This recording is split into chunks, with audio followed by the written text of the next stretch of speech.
Thank you very much, everyone. Thanks very much to Zhong for this invitation. I'm very proud to represent Switzerland, so Ray Shi, here in Beijing, and as a member of Privacy Rules. So I will try to give you an overview of doing business in Switzerland, talking about privacy, of course, but some challenges we face in Switzerland and new development.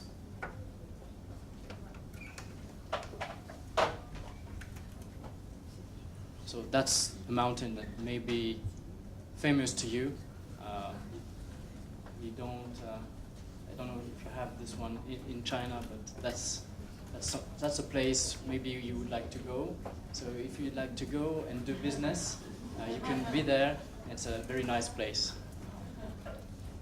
So Switzerland in a nutshell. So we have 4 languages: Swiss German, French, Italian, and Romansh.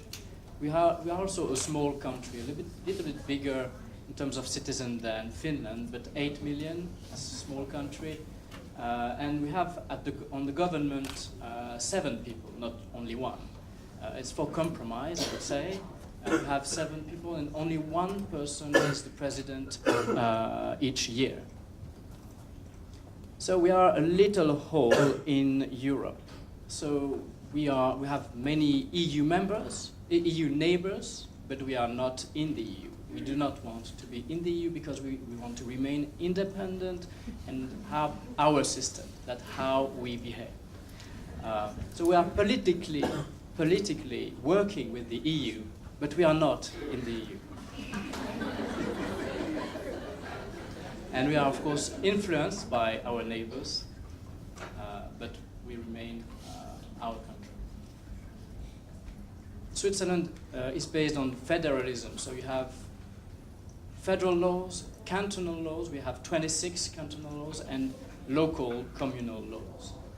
We have this democracy, this semi-direct democracy, which means that we elect people in the parliament, and the parliament will elect the government, so indirect, so it's a representative, and we also have many rights as citizens. We have the initiative powers and referendum. So any citizen can bring with 100,000 signature any topic, and all the country will vote on this to modify the constitution or to bring a new law.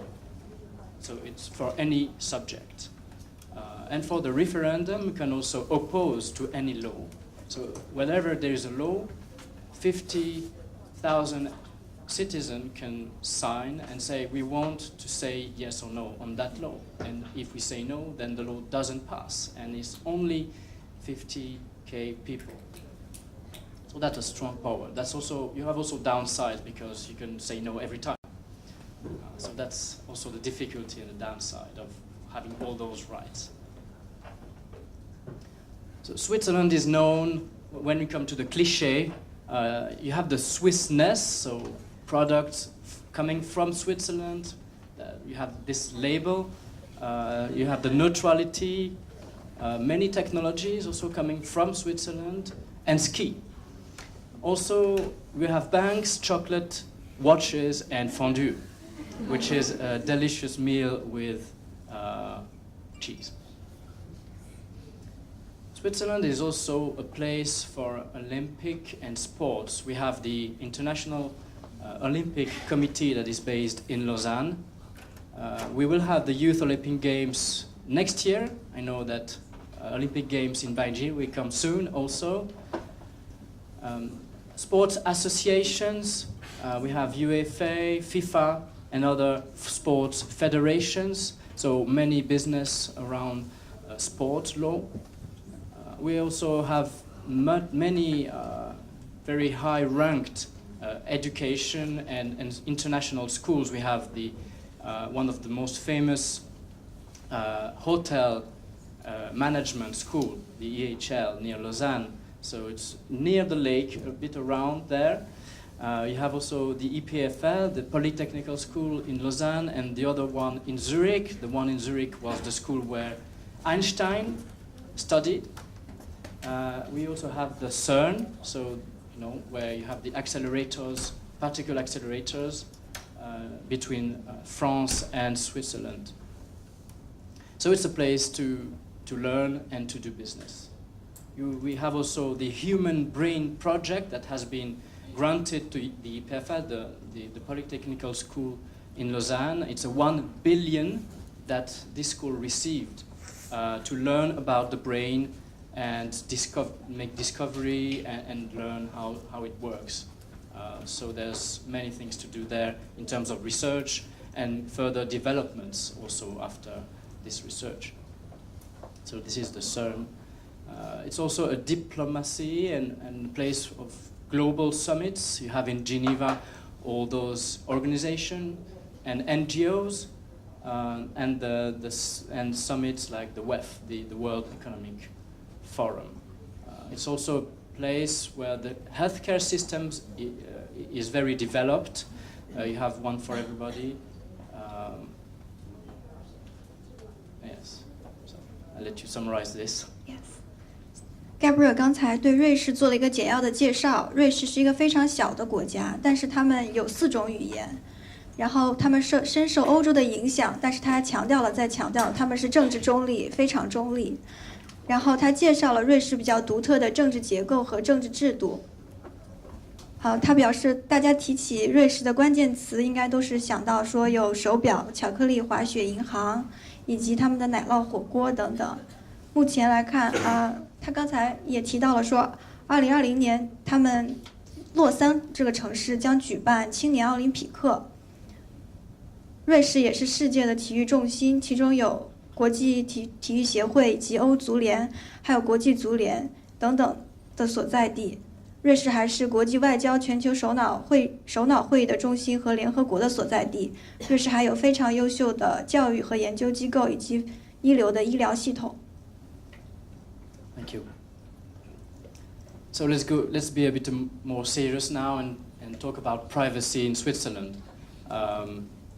So the Swiss privacy framework is very much influenced by the EU. So it's almost based on the European framework, the European directive that has been replaced by the GDPR. We have a Data Protection Act on a federal level that applies to businesses and private companies and federal bodies, and we also have on another level, on the cantonal level, 26 different laws applying to cantonal public bodies. And of course other sectoral laws such as employment, health, banking with the banking secrets that applies in terms of privacy. So you have certain provisions that are really specific to those sectors. Swiss laws in terms of privacy is a comprehensive framework. A few particularities of the Swiss privacy framework is that we have the adequacy decision. We benefit from this decision from the EU Commission, and then the data flow is possible between Switzerland and the EU countries without any proper safeguard, additional safeguards. We, as an authority, the Data Protection Authority in Switzerland has no real administrative power. It can bring a case to the courts, but it's only to consider whether the processing is legal or not, but there is no direct fine that the authority can bring or issue. It needs to be from an individual level, that someone needs to lodge a complaint, and it's either civil trial or a criminal trial. And the maximum fine, you see, it's very, very, very high. It's 10,000 francs. So it's the maximum fine. No, it's very low. And so there are very few cases about privacy. And yeah, it's going to change a little bit, and I will show you in a few seconds. So in Europe, I think you have had many examples, especially with France. It came from calm to suddenly a nightmare. So everybody said, what data am I collecting? What do I have? What do I have in place? What do I need to do? What are the costs? Am I compliant? What's the next step? It was a nightmare for everybody. And in Switzerland, what are the consequences of the GDPR and how have we perceived the GDPR generally. So we were pretty calm and relaxed, actually. And there are a few reasons about this.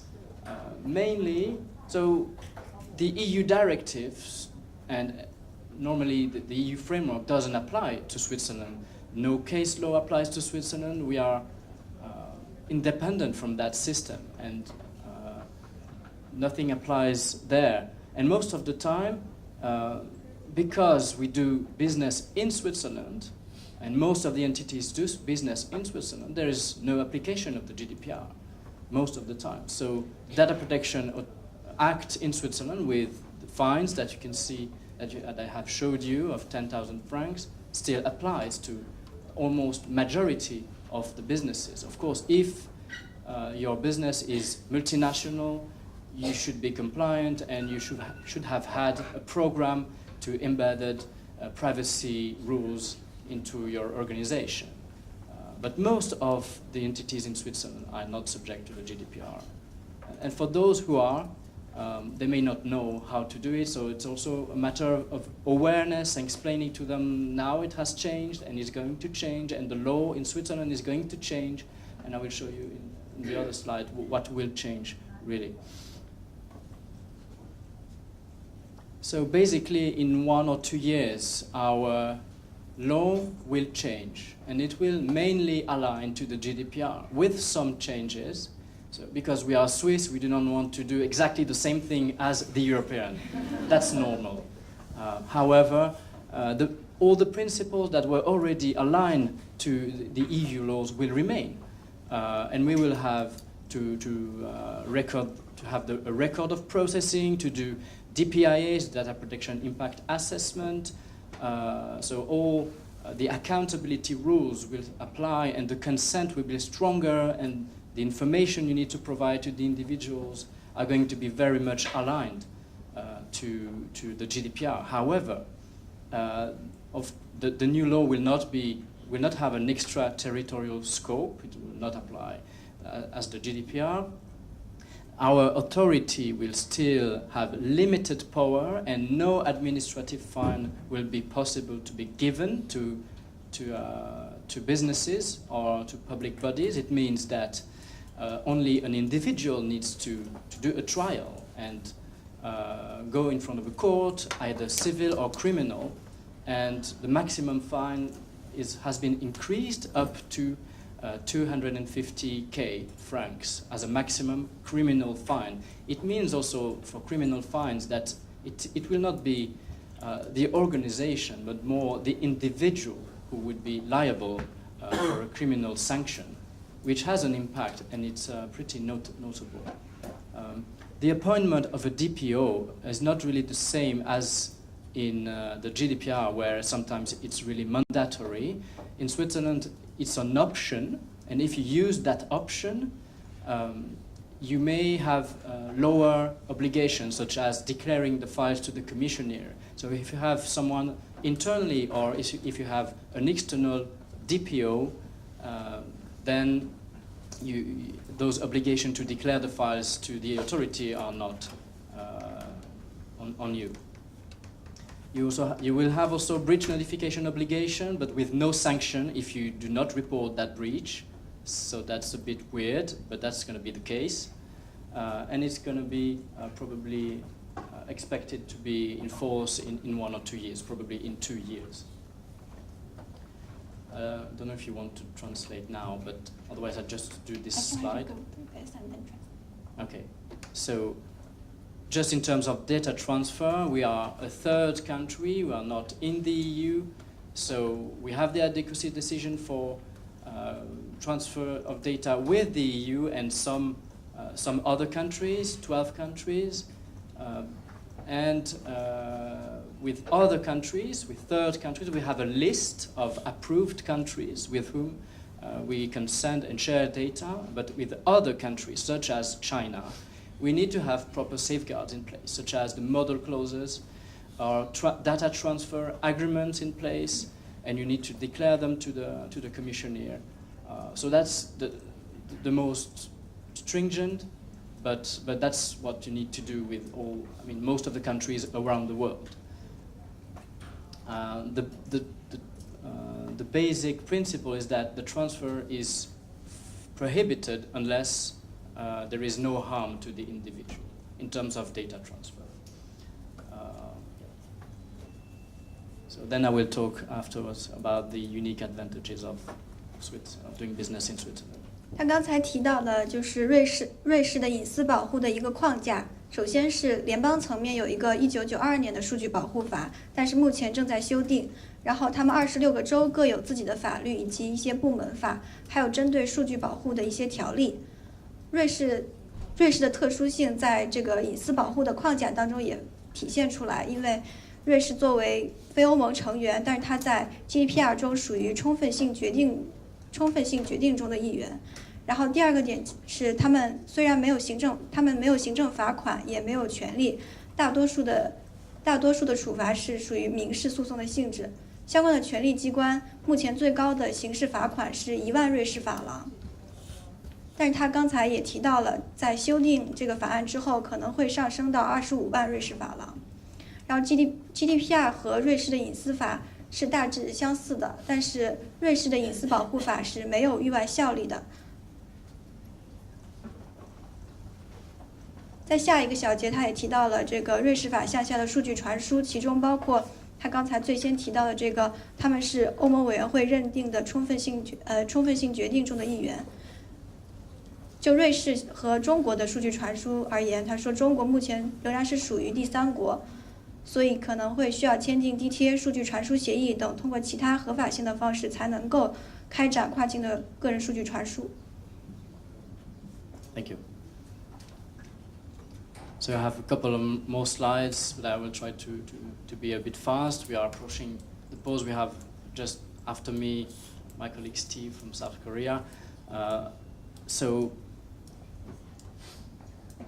3 other chapters, quickly, unique advantages, challenges, and new developments. So to start with unique advantages, to give you some figures about the Swiss market, almost all companies are SMEs. It means that you have between 1 and 250 employees, and it's 99.73% of all companies in Switzerland.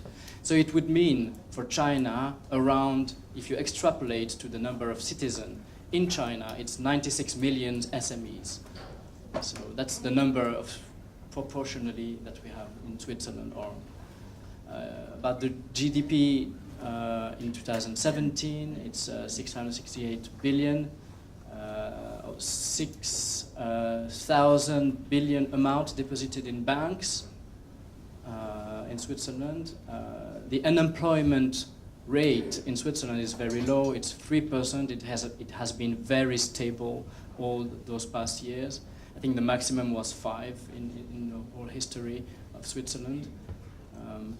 And you have the banks that have been reduced after the crisis, but now we have still 253 banks in Switzerland.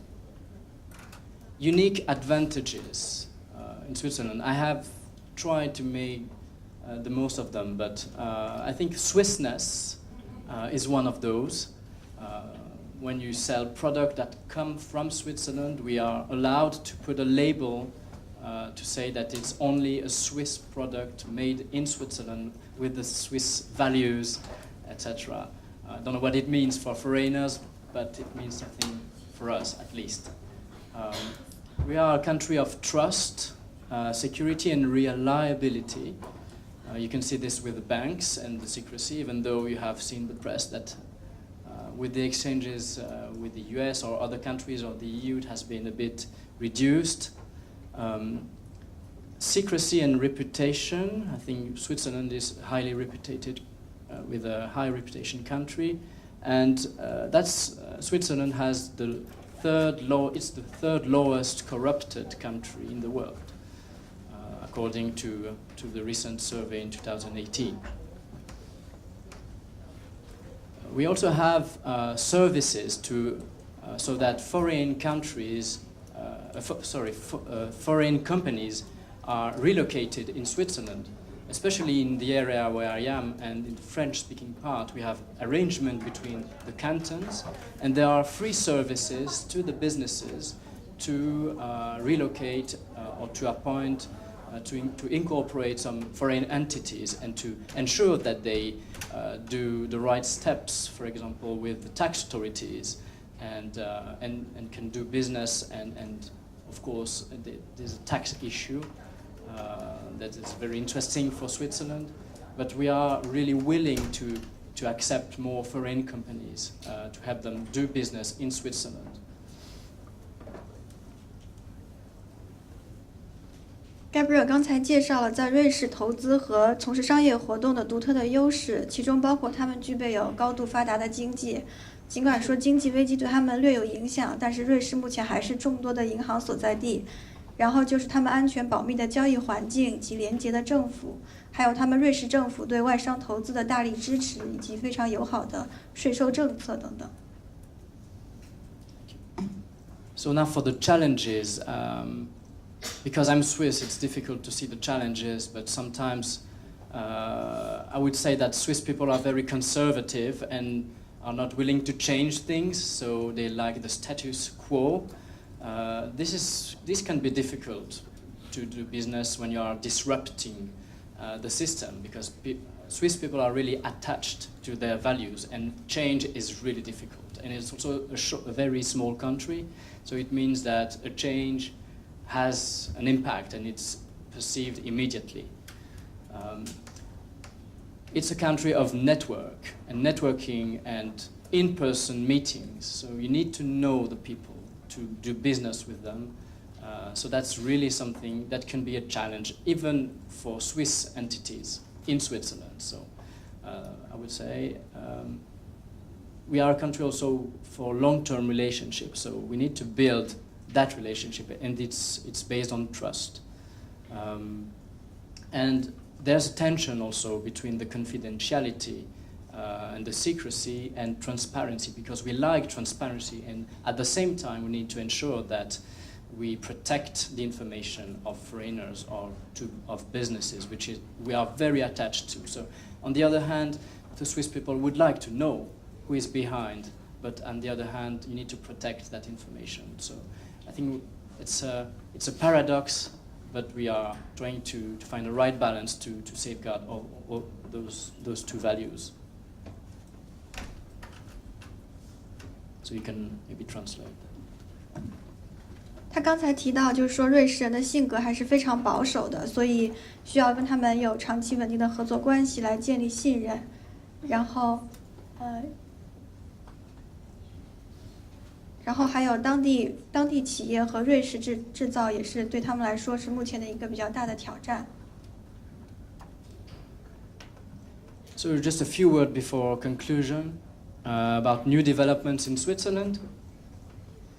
So we are having many blockchain projects. There is a place in Switzerland which you have seen the beautiful lake picture. It's in this place. It's not only on the books, it's really like this. And in that place you have what is called the crypto valley, where more than 400 projects are initiated on blockchain, ICO, initial coin offering, and that technology. Many opportunities, I think, with TMT, smart devices, Internet of Things, and big data. We are at the very beginning in Switzerland, also because we are pretty conservative and we are careful about what we do.